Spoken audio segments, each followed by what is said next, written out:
시험 보려고 1등 하려고 그냥 그렇게 되면 선물이 아니에요. 엄밀한 의미에서. 그것은 자녀가 밤잠 안 자고 노력한 대가입니다.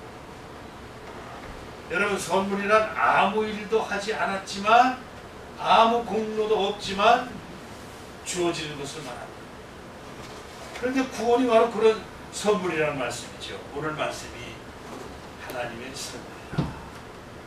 하나님의 선물이라는 개념이 잘 들어와 있어야 돼. 이게 복음이에요. 이게 흔들리고 이것이 잘 안 되기 때문에 내가 예수 믿었다고 하는데 구원 받았나? 하나님 자녀가 됐나? 안 됐나? 맨날 왔다 갔다 죄를 지면 아이고 나는 그걸 못 받았다. 조금 좋은 일 하면 하나님께서 좀 봐주시겠지. 이런 생각하게 되는 거예요. 이것은 너희에게서 나는 것이 아니요 하나님의 선물이다. 따라서 해보세요. 이것은 너희에게서 난 것이 아니요 하나님의 선물이다. 하나님의 선물이다. 그러므로 구원받기 위해서 무슨 공로를 세울 필요가 없다는 거죠. 확실해 주십시다. 그냥 감사하게 받으면 돼요. 이 사실이 굉장히 중요합니다. 간단한 것 같은데 이것이 개념이 잘 서 있지 않기 때문에 우리 믿음이 흔들립니다. 그러면 왜 구원이 선물이 되는지를 우리가 살펴봐야 되겠죠. 구원은 나의 의로움에는 내가 하나님 앞에 의롭게 보이는 나의 의로움에 달려있는 것이 아니라 애초부터 근본적으로 전적으로 하나님의 의에 달려있기 때문에 그래요. 여러분들이 죄인인 것을 하나님 다 아시죠. 그럼에도 불구하고 내 자녀를 삼아주시겠다. 영접하는 자, 곧 그 이를 믿는 자들에게는 하나님의 자녀가 되는 권세를 주셨으니 하는 거죠. 주겠다. 받으면 돼. 근데 이것도 못 받아가지고 지옥 가는 사람이 있으니 너무 답답하지. 그게 선물이라고 합니다. 성도들이 이 진리를 깨닫지 못하기 때문에 무너지는 수가 많아요. 바울 사도가 구원의 진리를 가르치는 로마서를 시작하면서 이렇게 선포합니다. 자, 송구 2번 로마서 1장 17절 뜻을 생각하면서 두 번 읽습니다. 시작. 복음에는 하나님의 의가 나타나서 믿음으로 이르게 하나니 기록된 바 오직 의인은 믿음으로 말미암아 살리라. 다시 한번. 복음에는 하나님의 의가 나타나서 믿음으로 이르게 하니 기록된 바 오직 의인은 믿음으로 말미암아 살리라. 복음에는 하나님의 의가 나타났다고 그랬죠. 다시 한번 묻습니다. 누구의 의라고? 하나님의 의. 바로 하나님의 의는 하나님의 피를 말합니다. 우리의 의가 아니라 하나님의 의로 인해 구원받았기 때문에 그래야 복음이 복된 소식이 되는 거예요. 어떤 대가를 내라 또 이만큼 해야 구원받는 세상에 기독교 외에 다른 모든 종교는 이렇게 해야 구원받는다. 저렇게 해야 구원받는다. 행위의 구원을 말합니다. 하나님의 의는 바로 예수님의 십자가 죽으심을 통해서 이루어졌습니다. 예수님의 십자가 돌아가실 때 마지막으로 하신 말씀 기억하십니까? 마지막 그 십자가상이 가상칠언이라고 그러죠. 칠언, 가상칠언, 가상 십자가 위에서 하신 7마디 칠언 말씀 중에 마지막 말. 좀 위중생활 한 사람 기억할 때, 도란종할 때, 뭐라고? 해봐. 어째 나를 부르십니까? 어째 나를 부르십니까? 버리십니까? 그게 기억이 되는구나. 마지막 부는 테텔레스타이 다 이루었다. 지금 형제가 말씀하신 그 말씀 하셨어요. 근데 마지막 말씀은 다 뭘 이뤘다? 하나님의 의를 이뤘다. 하나님 우리에게 선물로 주실 구원의 선물로 주실 그 의를 이뤄놓으셨다는 거지. 그러니까 예수님 때문에 구원받아. 예수님 때문에. 그 테텔레스타인은 물건값을 다 치렀다는 뜻이에요. 물건을 샀어요. 대가를 치렀다는 거죠. 세금 고지서를 받았습니다. 세금을 다 지불했다는 것이고 빚을 진 것이 있다면 그 빚을 다 갚았다는 거예요.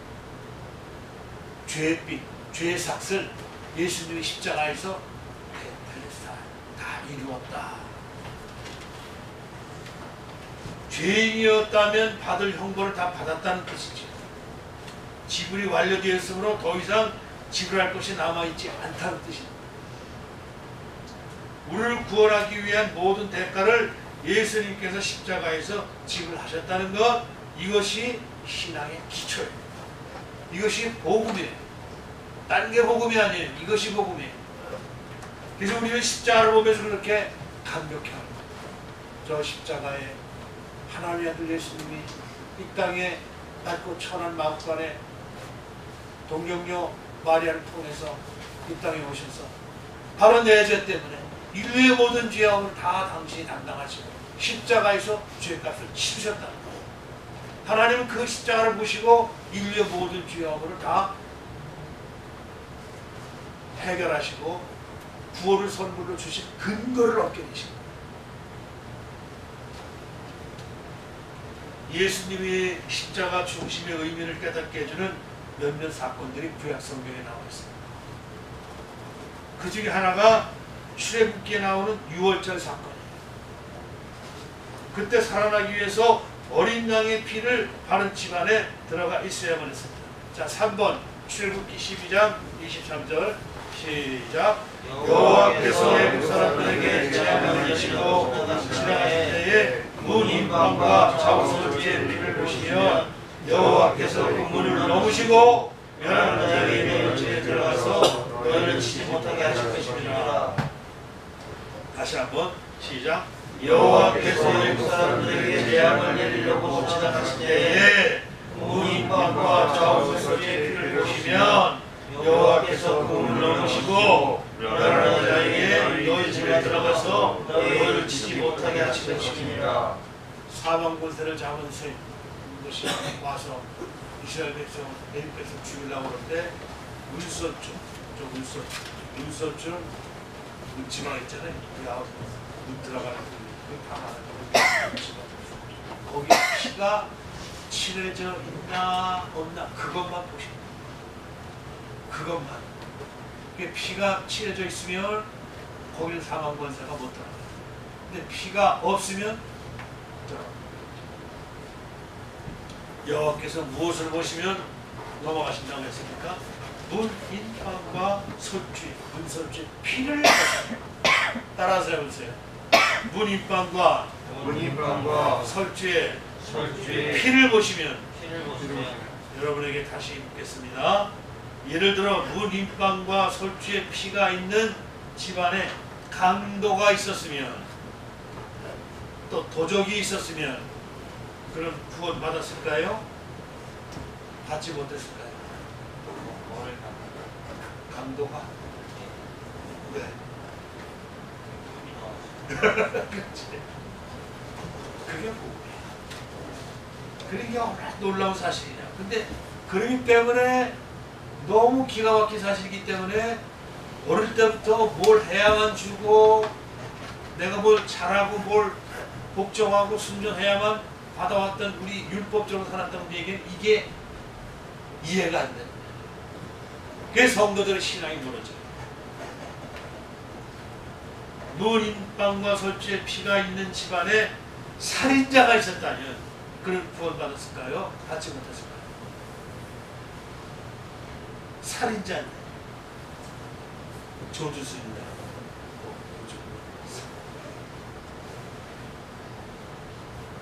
그래도 구원받는 거예요.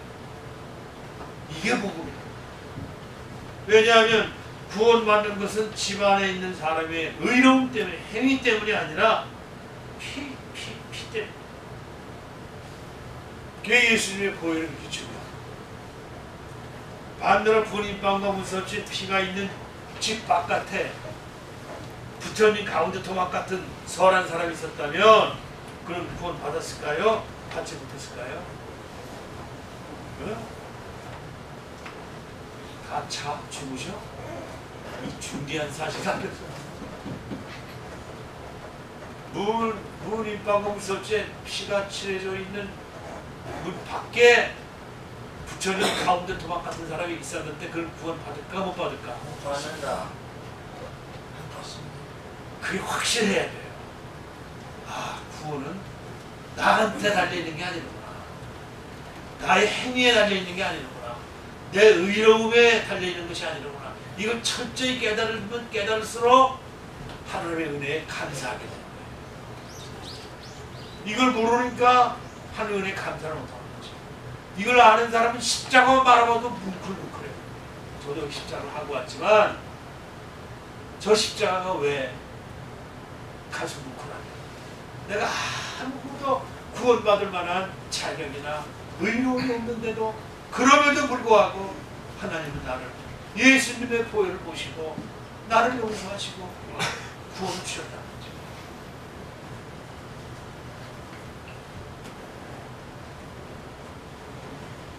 여러분, 하나님으로부터 의롭다고 인정을 받으려면 지은 죄의 문제를 해결해야 돼요.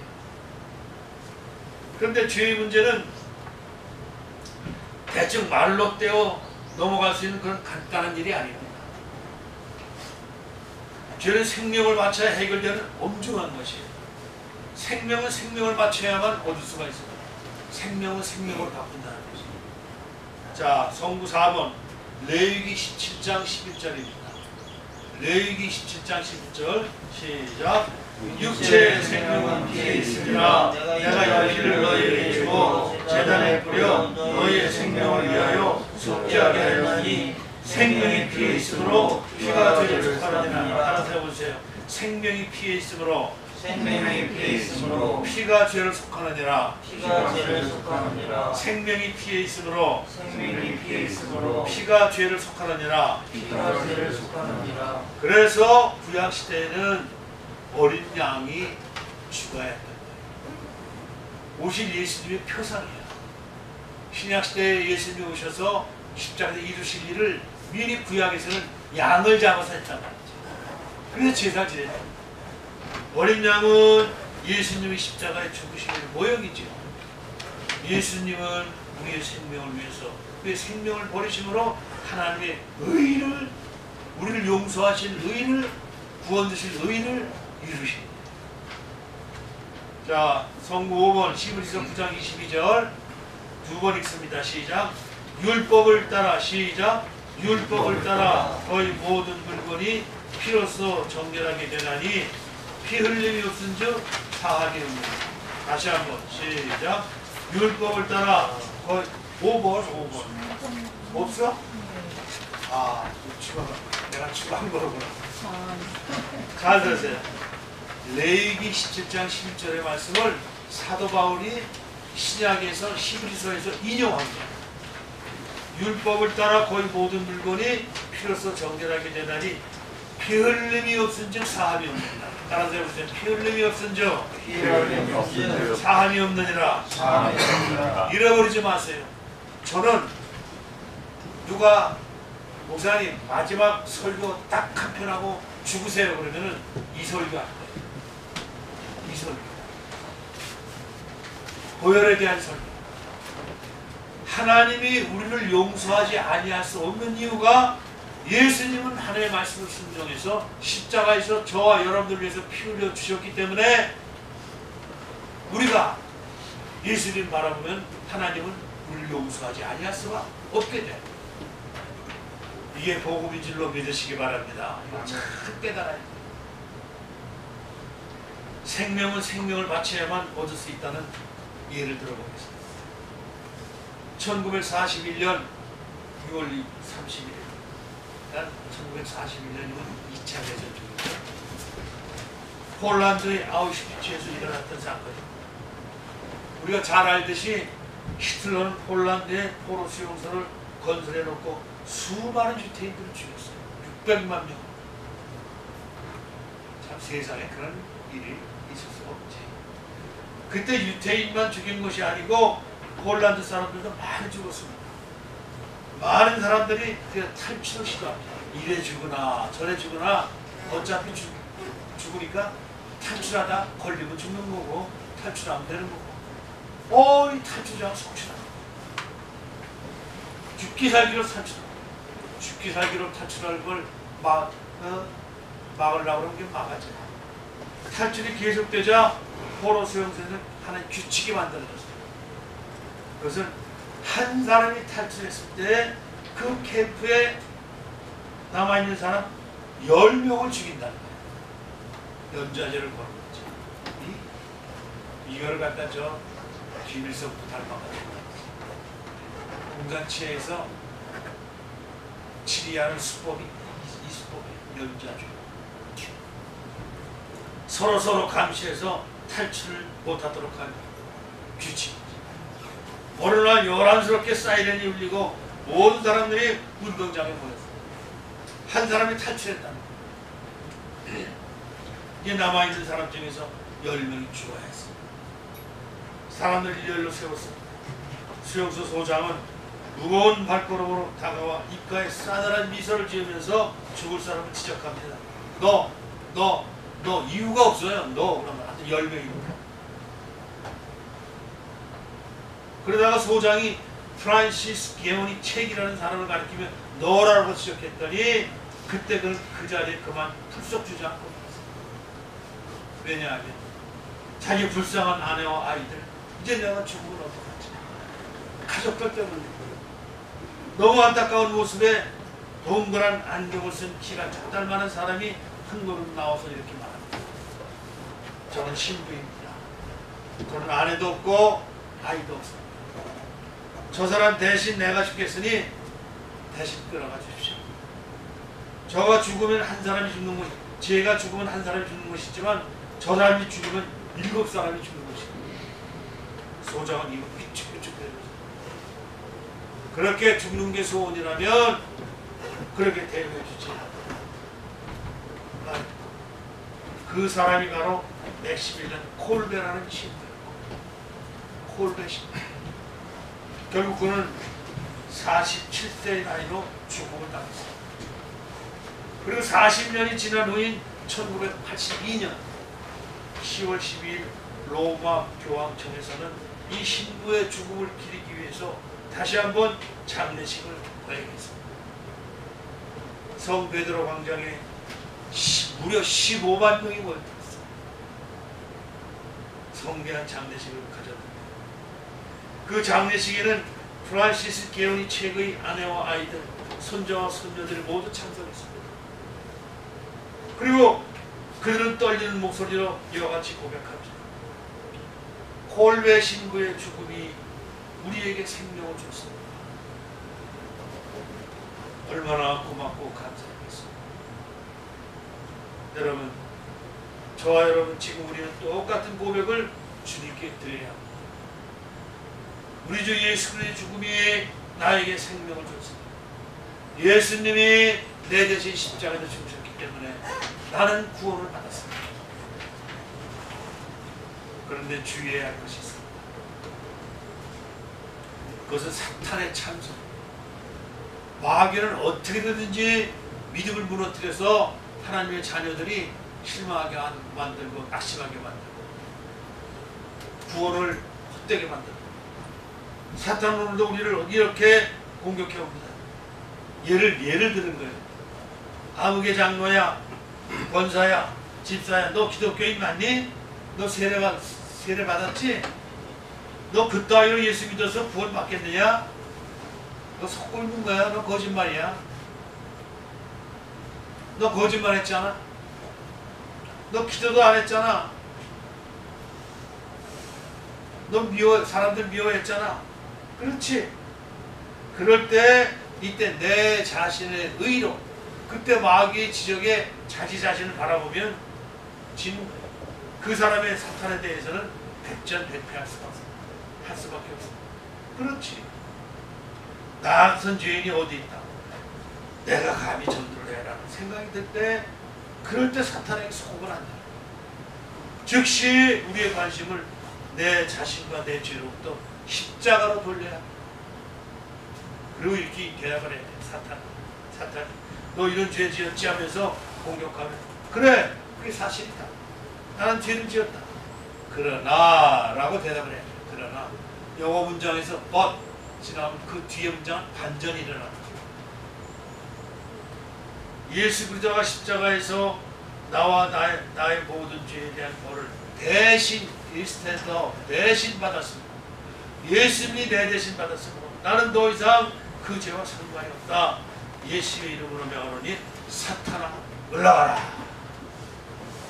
그렇게 지켜야 되는 거예요.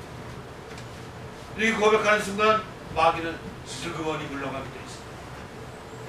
내 의를 내세우면 사탄이 집요하게 공격해 오지만 십자가를 내세우면 사탄이 도망갑니다. 십자가의 깊이와 넓이와 뜻을 알아요. 하나님 십자가는 하나님의 의, 하나님이 우리를 구원을 선물로 주실 근거가 됩니다.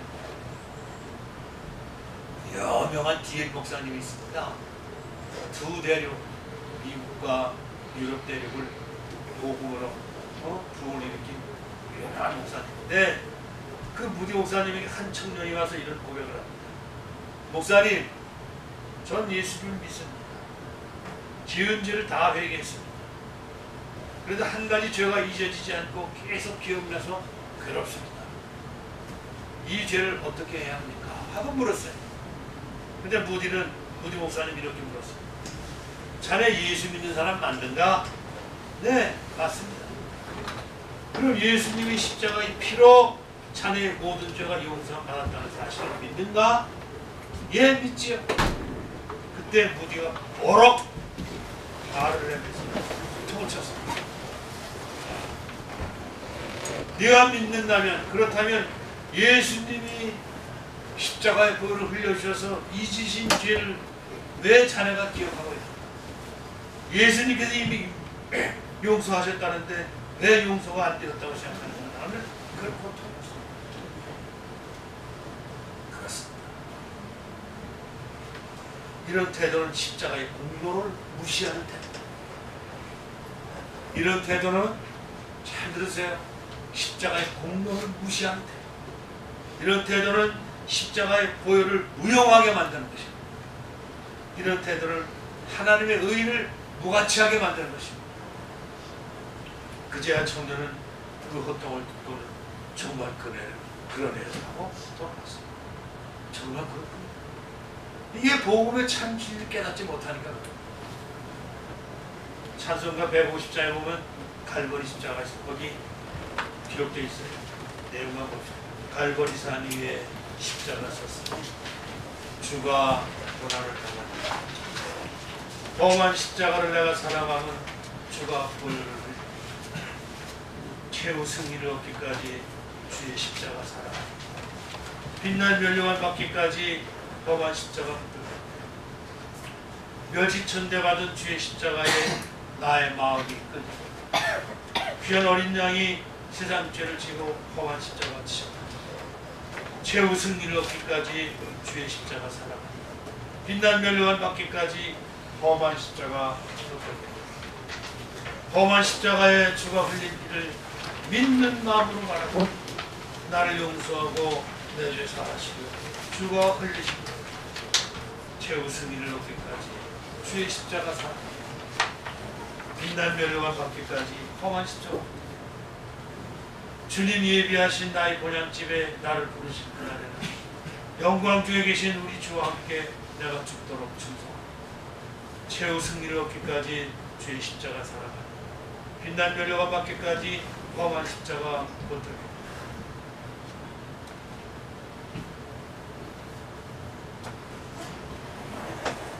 이 십자가를 바라볼 때마다 그런 마음을 가져요. 둘째로, 구원이 하나님의 선물이라면 왜 자꾸 믿음의 고백을 시킬까? 한번 믿었으면 됐지. 근데 자꾸 교회 가서 설교 듣다 보면 믿으십니까? 아멘 하세요? 왜 그러는 거예요? 자, 5번, 성부 5번, 로마서 10장 10절 시작. 사람이 마음으로 믿어 이루고 입으로 신하여 구원을 받으리라. 다시 한번 시작. 사람이 마음으로 믿어 이루고 입으로 시인하여 구원을 받으리라. 입으로 시인하여 구원을 받으리라. 왜 입으로 시인하는 것이 구원받는 데 있어서 그렇게 중요합니까? 여러분 어떻게 생각하세요? 예를 들면 거의 다 결혼 안 한 사람, 결혼 안 한 사람, 안 했어 못했어. 그러니까 말음이 오네. 아직 기회가 있는 거지. 여러분 결혼할 때 가장 중요하다고 무엇이 중요하다고 생각합니다. 흰 드레스, 예물, 수많은 하객. 근데 어떤 의미로 그런 것은 없어도 돼. 둘이서만 해도 돼. 결혼식의 핵심은 고백, 사랑의 고백입니다. 당신을 사랑합니다. 당신을 내 남편으로 맞이하겠습니다. 당신을 사랑합니다. 당신을 내 아내로 맞이하겠습니다. 바로 그 고백이 결혼식의 핵심 아니겠습니까? 이것이 핵심이 아니라면 그 결혼은 잘못된 거예요. 여러분 고백하는 순간은 짧아요. 나는 당신을 사랑합니다. 내 남편은 당신을 사랑합니다. 짧잖아요. 근데 그 고백의 효과는 생명을 다하는 순간까지 내 머리가 팥뿌리가 될 때까지 한다고 약속했다. 이와 마찬가지로 예수 그리스도를 나의 구주로 영접한다는 그 고백은 순간적이에요. 그러나 그 고백의 효과는 영원합니다. 그날에 주님께서 너 그때 나에게 사랑한다고 고백했지? 너 그때 나를 주인으로 모신다고 했지? 하시면서 빙그레 웃으실 거죠. 목회 현장에서 이 고백이 얼마나 중요한지를 많이 경험해봤습니다. 제가 목회하고 예수를 늦게 믿은 한 할머니가 한 분 계셨어요. 그 할머니가 안 하는 지 오래지 않아 임종을 맞이하게 됐습니다. 그래서 본인도 그렇고 가족들이 보기에도 할머니가 믿는다고 하기엔 좀 부족한 것 같고 그렇다고 믿지 않는다고 하기에는 어정쩡한 그런 상태였어요. 영적 상태. 임종 예배를 드리러 가보니 할머니 얼굴이 흑빛이에요. 여러분 마지막 죽을 때에 이 사람이 천국 갔나 안 갔나 그 얼굴 보면 알아요. 경험을 많이 해봅니다. 불안한 표정이 역력한 거예요. 죽을 때요. 우리 누가복음 15장 16절에 부자와 나사로의 비유 아시죠? 그때 마지막 때 천사가 와서 나사로의 영을 데려가죠. 근데 그렇지 않은 사람은 악마가 와서 그 영을 끊어. 그러니 얼마나 무섭겠어요. 건강했다고 죽을 때 얼굴이 환한 게 아니에요. 배약했다고 죽을 때 얼굴이 어두운 것이 아닙니다. 할머니의 손을 붙들고 귀에다 입을 갖다 대고 따라 고백하도록 했습니다. 고백을 시킵니다. 그 6번처럼 주 예수님 따라서 해보세요. 주 예수님, 나는 주님을 믿고 싶습니다. 십자가에서 죽으심으로 내 죄값을 담당하시니 감사합니다. 지금 나는 내 마음의 문을 열고 예수님을 나의 구주, 나의 하나님으로 영접합니다. 그럼 스스로 한번 해보세요. 시작. 주 예수님, 나는 주님을 믿고 싶습니다. 십자가에서 죽으심으로 값을 담당하시니 감사합니다. 지금 나는 내 마음의 문을 열고 예수님을 나의 구주, 나의 하나님으로 영접합니다. 나의 죄를 용서하시고 따라서 해보세요. 나의 죄를 용서하시고 영생을 주심을 감사합니다. 나를 다스려 주시고 나를 주님이 원하시는 사람으로 만들어 주옵소서. 예수님의 이름으로 기도합니다. 아멘. 나의 죄를 용서하시고 영생을 주심을 감사합니다. 예수님의 이름으로 기도합니다. 기도가 끝나는 순간 기적 같은 일이 일어났습니다. 흑빛이었던 할머니 얼굴이 환하게 빛나는 겁니다. 참 놀랍죠? 여러분, 제가 분명히 있습니다. 꼭 기억하세요. 여러분, 중요한 사실은 확신이 생겨서 고백하는 것이 아니고 고백하고 나면 확신이 생긴다는 사실이에요. 요거 잃어버리지 마세요. 따라서 확신이 생겨서 고백하는 것이 아니고 고백하고 나면 확신이 생기는 것입니다. 뭐하지요? 이게 고백의 위력이에요. 사랑하는 교회 여러분, 함께 고백하세요. 오늘 처음 나오신 분도 따라하시고 오랫동안 믿는 우리 교우들도 한번 따라서 해보세요. 10년, 20년을 신앙생활했지만 대충 믿었을 뿐 제대로 입으로 시인하지 못한 경우가 있을 수가 있습니다. 따라서 해보세요. 주 예수님, 나는 주님을 믿고 싶습니다. 십자가에서 죽으심으로 내 죄값을 담당하시니 감사합니다. 지금 나는 내 마음의 문을 열고 예수님을 나의 구주, 나의 하나님으로 영접합니다. 나의 죄를 용서하시고 영생을 주심을 감사합니다. 나를 다스려 주시고 나를 주님이 원하시는 사람으로 만들어 주옵소서. 예수님의 이름으로 기도합니다. 아멘. 여러분, 이 사실 잊지 마세요. 확신이 생겨서 고백하는 것이 아니라 고백하면 확신이 생기더라. 그래서 여러분들에게 자꾸 고백을 시키는 거예요. 이 사실 기억하시고 여러분들이 의심될 때마다 십자가를 바라보시고 나는 세례 받을 때를 생각해요. 세례 받을 때 그때 고백했잖아요. 하나님을 기억하고 계십니다. 그래서 구원의 확신이 흔들리지 않는 여러분 되시기를 주님의 이름으로 축복합니다. 아멘. 축복합니다. 아멘. 요 전달에 제가 가정의 달에 오늘 여러분 어머니 발을 씻겨드린 사람 손 들어봐요. 숙제 하나 줬었지? 어머니 발을 한번 씻겨드린 사람 한 사람도 네? 정말 없어? 있을 것 같은데. 자, 이제 이런 거는 오늘로서 끝난다. 이제 다시 기회가 없어. 다시 한번 기회를 주면 해보겠다는 사람 손 들어봐. 다시 한번 기회를 줄까? 네. 다음 달에 한번 봅시다. 다음 달에 7월달 예배 때 어머니 발을 어머니 이 못난 자식을 내기교육 키우시는 수고 많이 하셨습니다. 감사합니다. 그 직장 예배 드리는데 목사님이 어머니 발을 씻겨드리래요. 그래서 제가 순종하는 겁니다.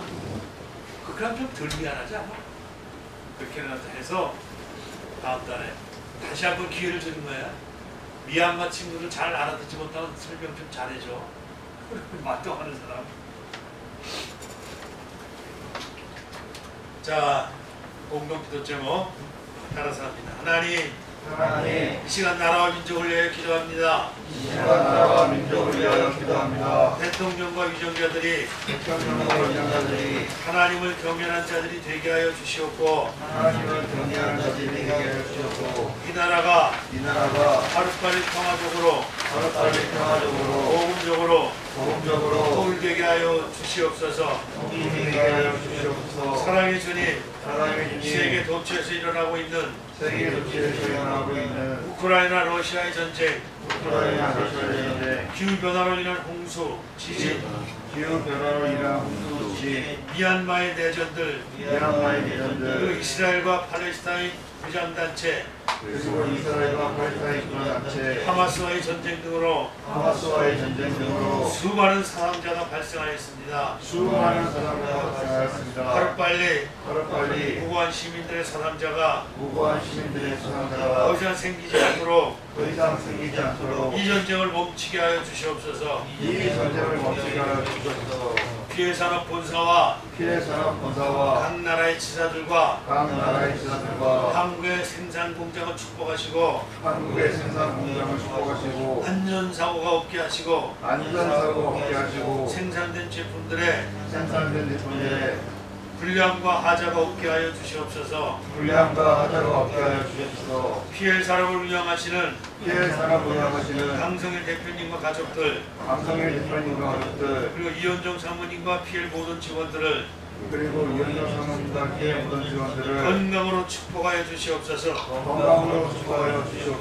예수님의 이름으로 기도하옵나이다. 아멘. 좋으신 하나님, 좋으신 하나님, 좋으신 하나님, 참 좋으신 나의 하나님,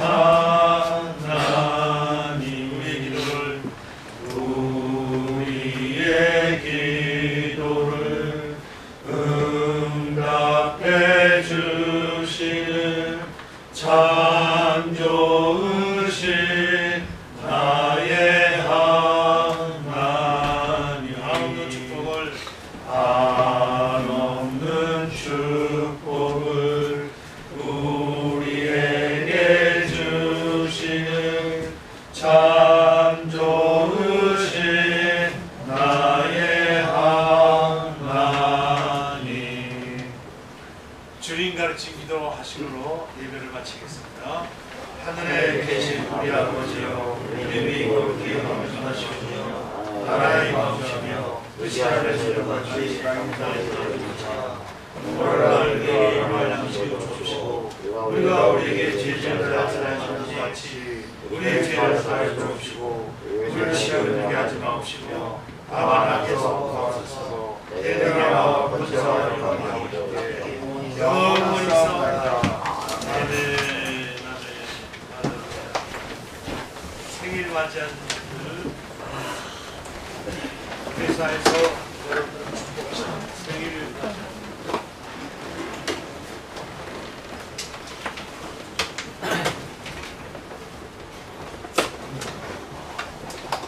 두 명인가 보네. 생일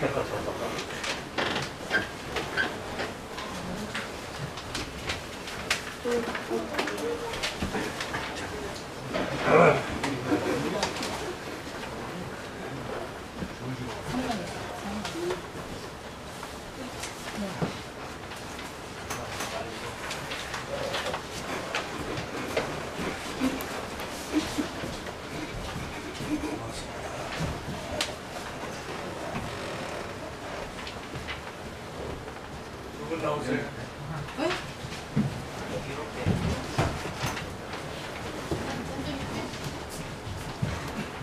여기야?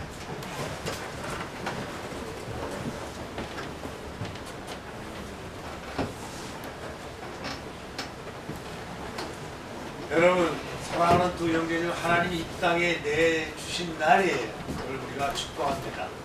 시작. 생일 축하합니다. 생일 축하합니다. 사랑하는 형제 생일 축하합니다. 마스크 잘해봐라. 박수 떴어. 수고했어. 선물 양말 선물도 나중에 나.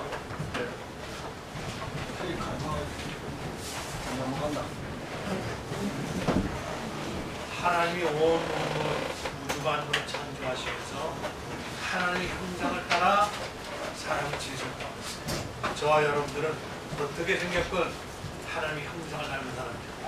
그러기에 하나님께서 모든 사람이 구원을 받으며 보고의 진리를 알기를 원하시는 거예요. 오늘 이런 시간을 주시고 또 7월 6월 한 달 잘 보내시고 7월달 뵙기를 바랍니다. 우리 하나님께 영광의 박수를 올립니다. 할렐루야.